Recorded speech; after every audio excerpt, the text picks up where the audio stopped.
Shalom, selamat pagi Bapak Ibu Saudara yang terkasih. Bertemu kembali dalam Renungan Keluarga Kristen pagi hari ini. Terpujilah Tuhan karena kesempatan yang Tuhan berikan kepada kita boleh hidup sampai hari ini. Jadi percaya menikmati hari yang baru karena Tuhan mau kita punya tujuan untuk mengerjakan karya Tuhan di bumi, memuliakan nama Tuhan di bumi dengan apa yang kita lakukan hari ini. Sebelum kita melakukan aktivitas kita akan merenungkan firman Tuhan, dan sebelumnya mari kita berdoa bersama. Bapa kami dalam surga, kami bersyukur karena anugerah Tuhan kami nikmati sampai saat ini. Kami boleh bangun dalam pertolongan Tuhan. Engkau mempercayakan kami istirahat, menjaga kami dengan sempurna, menolong kami melewati malam yang penuh rahasia. Terima kasih banyak Tuhan. Kami mau menjalani hari ini bersama Tuhan. Berkatilah kami hari ini. Sertai kami, pimpin kami, bimbing kami menurut arahan-arahan Tuhan, menurut firman Tuhan, menurut tujuan-tujuan Tuhan, sehingga hidup kami terarah seturut kehendak-Mu dalam menjalani hari-hari kami. Berbicara kepada kami dengan firman-Mu untuk menjadi pengarah bagi hidup kami. Dalam nama Tuhan Yesus kami sang hidup kami sepenuhnya. Amin. Bapak Ibu, beberapa hari ini kita bicara soal penindasan, dan kita sudah tahu bahwa penindasan itu menghasilkan kebaikan ya bagi kita. Sudah beberapa hal dibahas oleh Pendeta Silestari tentang apa manfaat penderitaan atau penindasan itu. Hari ini kita masih melanjutkan berkat dari sebuah penindasan. Apakah berkat dari sebuah penindasan? Ayat yang ke-75 dari Mazmur 119 akan kita diskusikan, pikirkan bersama. Saya akan bacakan dengan Alkitab suara di seluler saya.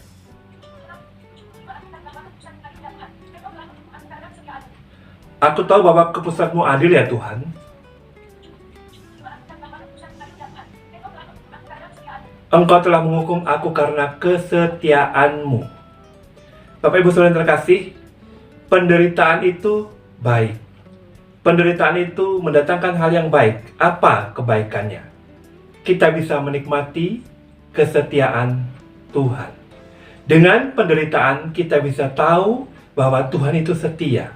Dengan penderitaan kita bisa merasakan kasih setia Tuhan. Apa maksudnya? Dengan kita menderita, kita melihat Tuhan setia menolong kita. Ya kan? Kalau kita tidak menderita, kita jarang merasakan kesetiaan pertolongan Tuhan. Dengan kita menderita, kita tahu bahwa Tuhan itu tidak pernah meninggalkan kita. Dia setia bersama kita.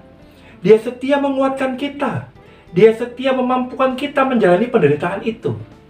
Itu ya, saya rasa unik sekali Tuhan ini. Dia izinkan kita menderita, tetapi dia tetap setia ada bersama kita. Itu hal yang luar biasa loh Bapak Ibu. Kalau manusia membuat manusia lain menderita, ditinggalkan, dibuat susah. Itu manusia. Tapi Tuhan tidak. Jika Tuhan mengizinkan kita menderita, Dia setia, tidak meninggalkan kita, tidak membiarkan kita. Saya menikmati itu. Saya diizinkan Tuhan buta, tapi saya melihat kesetiaan Tuhan memelihara saya. Kesetiaan Tuhan menolong saya dalam setiap suka duka hidup saya. Kesetiaan Tuhan tidak meninggalkan saya. Itu saya nikmati. Dan itu pun pemazmur nyatakan. Ya. Jadi yang pemazmur nyatakan, benar-benar saya nikmati kesetiaan Tuhan. Dan saya percaya Bapak Ibu pun menikmati itu. Jika Tuhan mengizinkan kita masuk dalam penderitaan, Dia menyatakan kesetiaannya. Dia setia sekali menjaga kita. Dia setia sekali menjaga iman kita, tetap berpaut pada Dia, Yesus Kristus Tuhan yang luar biasa. Dia setia, tidak meninggalkan kita. Di situ kita ingat sebuah pujian, Engkau ada bersamaku dalam setiap musim hidupku. Musim penderitaan, musim kesulitan, Allah setia bersama kita. Ini pernyataan Immanuel, Allah bersama dengan kita itu nyata. Tidak hanya janji kosong. Kita menikmati kesetiaan Tuhan. Kita merasakan kesetiaan Tuhan yang tak berkesudahan. Dari hari ke hari, Dia setia menjaga memelihara kita. Tidak meninggalkan kita. Itu yang pertama. Yang pada hari ini kita bahas yang pertama.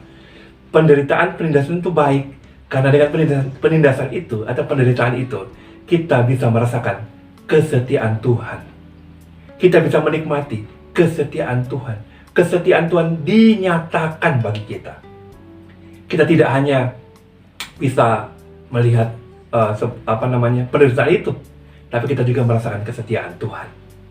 Seperti Ayub, saya sampaikan beberapa waktu lalu, dia berkata bahwa dulu dari Tuhan aku mendengarkan orang, sekarang aku mengalami sendiri kesetiaannya. Saya langsung praktikkan begitu. Kesetiaan Tuhan kita rasakan waktu kita menderita. Kesetiaan Tuhan kita semakin rasakan waktu kita tertindas.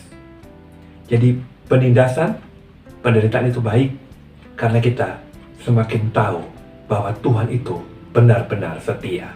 Setia menolong kita, setia tidak meninggalkan kita, setia memelihara kita, setia menjaga kita, setia bersama dengan kita. Dia tidak melepaskan kita begitu saja. Dia setia ada dengan kita. Yang kedua, yang ayat 76. Semoga kasihku menjadi penghiburanku sesuai janjimu kepada hamba-Mu. Ya, saya ulangi. Ya. Semoga kasihmu menjadi penghiburanku. Sekali lagi. Sesuai dengan janjimu kepada hamba-Mu. Penderitaan itu baik. Penindasan itu baik. Karena apa?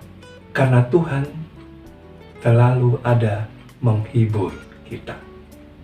Dia berjanji dia selalu menghibur kita. Dia janji selalu menguatkan kita. Dan dia menyatakan janjinya itu. Jadi penderitaan, penindasan membuat kita menikmati penghiburan Tuhan.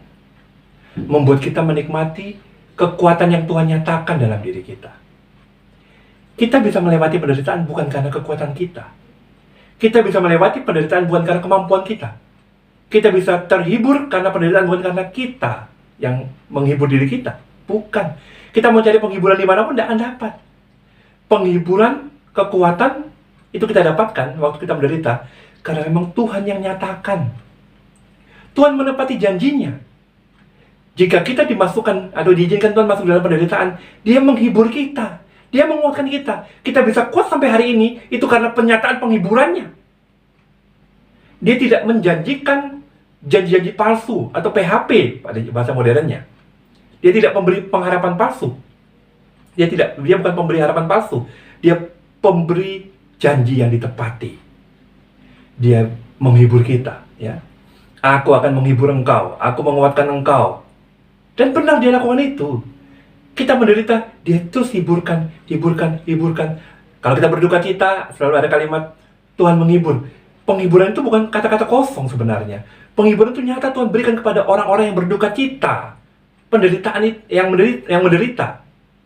Saya juga, ya jujur saya menikmati itu. Waktu kedua orang tua saya dipanggil Tuhan, Tuhan benar-benar menyatakan penghiburan kepada kami, anak-anaknya. Anak dari orang tua kami ini. Dihiburkan kami.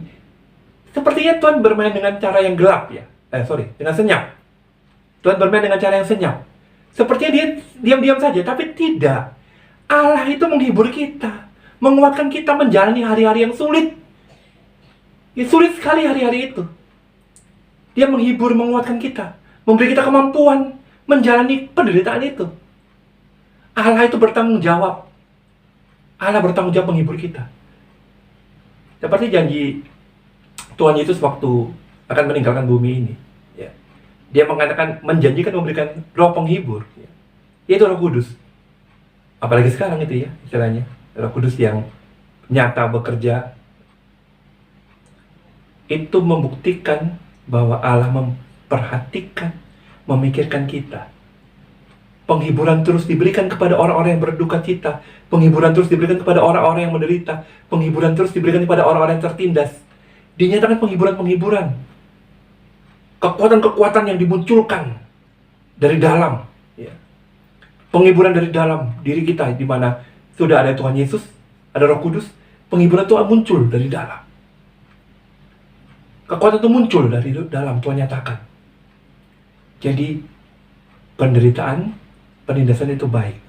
Karena kita bisa merasakan penghiburan daripada Tuhan. penyertaan daripada Tuhan, kekuatan daripada Tuhan. Kiranya firman Tuhan ini mengingatkan kita kembali bahwa jangan takut tertindas, jangan takut menderita, karena dengan menderita atau tertindas, kita merasakan kesetiaan Tuhan, kita menikmati penghiburan Tuhan. Mari kita berdoa. Bapa di surga, terima kasih Engkau terus berbicara kepada kami, untuk kami tahu bahwa penderitaan yang kami alami, penindasan yang kami alami, bahwa Tuhan ingin menyatakan kesetiaan-Mu. Tidak meninggalkan kami, terus bersama kami, terus ada di tengah-tengah kami, menghadapi penderitaan itu. Terus ada. Tidak pernah tidak ada bersama kami. Terima kasih Tuhan, kesetiaan-Mu itu.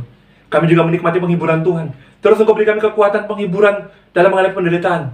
Kami sungguh bersyukur karena kami punya Allah yang bukan Allah yang tidak peduli. Bukan Allah yang tidak peduli, tapi Allah yang peduli dengan kami.